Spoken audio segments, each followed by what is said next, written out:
The live stream started at exactly 6 p.m.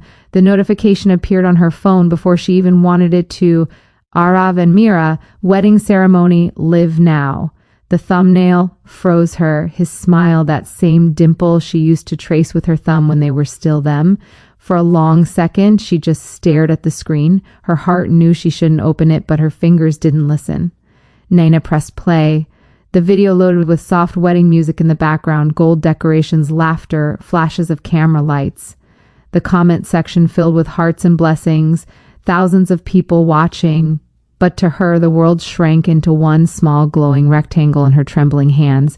She told herself she just wanted closure, that she could handle it now. But the moment the frame widened, showing him standing there, handsome as ever, in that ivory sherwani she once said would look perfect on him, she felt her throat tighten. He looked happy. Not pretending happy, but real, eyes crinkling, heart-free kind of happy. Naina turned down the volume a little, afraid the sound of his laughter might break her. Her room was dark except for the glow from her phone. Outside, the city buzzed. Traffic, horns, distant music. But inside, everything was still. She sat cross-legged on the bed, phone propped against a pillow, watching a life she was never meant to be part of unfold before her. The camera panned across guests, familiar faces, his friends, their mutual ones even. His mother, who once hugged Naina like a daughter, was smiling wide, tears in her eyes. And then came Mira, the bride. Naina had never met her in person, but she'd seen glimpses on social media, tagged photos, engagement shots. And yet, seeing her walk toward him, radiant in red and gold, it suddenly felt real in a way screenshots never could. Naina's chest ached with something unnameable, not jealousy exactly, not anger, just a hollow ache of what could have been. She remembered the night she and Arav had talked about marriage. They were lying on his rooftop, counting stars that couldn't be seen clearly through the city haze. "I'll marry you in winter," he'd said. "I'll wear ivory and you'll wear that color you love. Lavender, right?" She had laughed and said, "Lavender isn't a wedding color." "Then we'll make it one," he had said. Back then, every promise sounded like forever.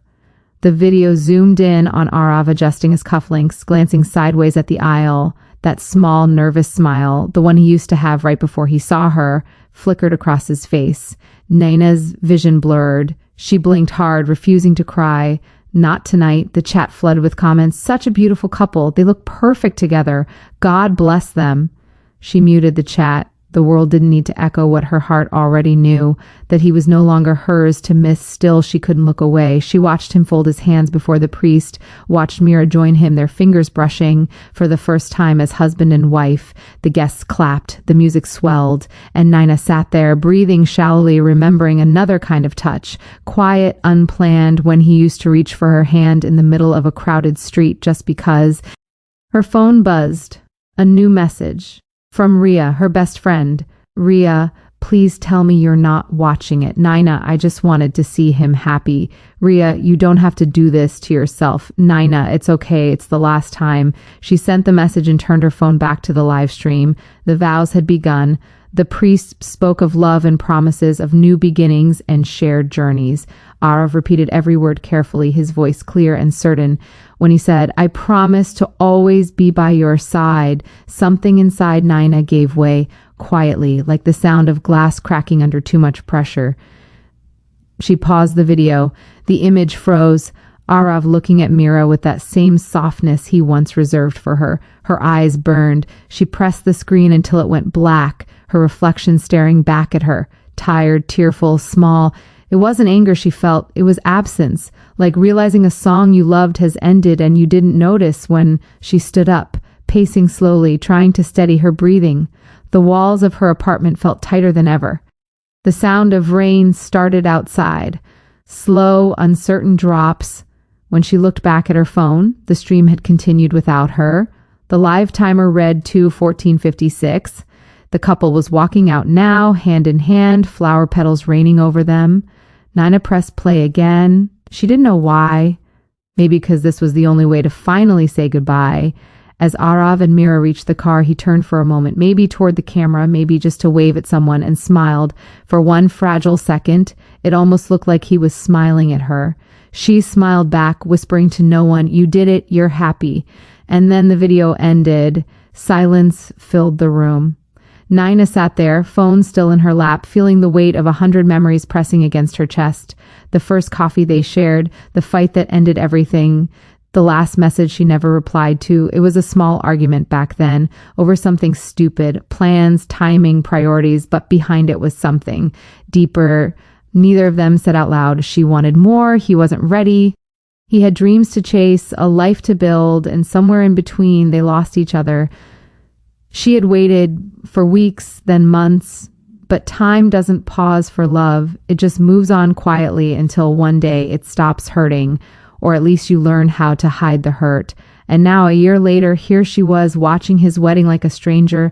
The irony made her laugh softly through the tears. She picked up her phone, opened their old chat. It was still there, frozen in time with his last message, "Call me when you're ready to talk." She had never called. Now she typed one new message, not to send, just to write, "I watched your wedding today. You looked happy. I thought it would break me, but it didn't. Maybe because a part of me always knew we were never meant to last. We were just meant to meet, to learn, to love, and then to let go." She read it twice, smiled faintly, and deleted it. Outside, the rain grew heavier, the kind that makes the city smell like new beginnings. Nina stood by the window watching water trail down the glass. Across the street, a couple ran under one umbrella, laughing, their hands locked. She used to be that girl once, someone's favorite chapter, but maybe she was meant to write new ones now. Her phone buzzed again. "Ria, you okay?" "Nina, yeah, I think I finally am." She put the phone aside and sat at her desk. The candles flickered softly beside her. A blank journal lay open. She picked up a pen and wrote, "Today, I watched the person I loved marry someone else, and somehow I didn't fall apart. Maybe healing doesn't look like forgetting. Maybe it looks like understanding that love doesn't always mean forever." Her words flowed faster now, steady and calm. With each line, something heavy lifted. When she looked up again, the rain had stopped. The air smelled clean. She walked to her mirror. Her eyes were still red, but she smiled anyway. Not the forced kind, the quiet kind, like sunlight breaking through after a storm. She picked up her phone one last time, went to Arav's profile and hit unfollow. It didn't hurt as much as she thought it would. In its place, a strange lightness filled her chest.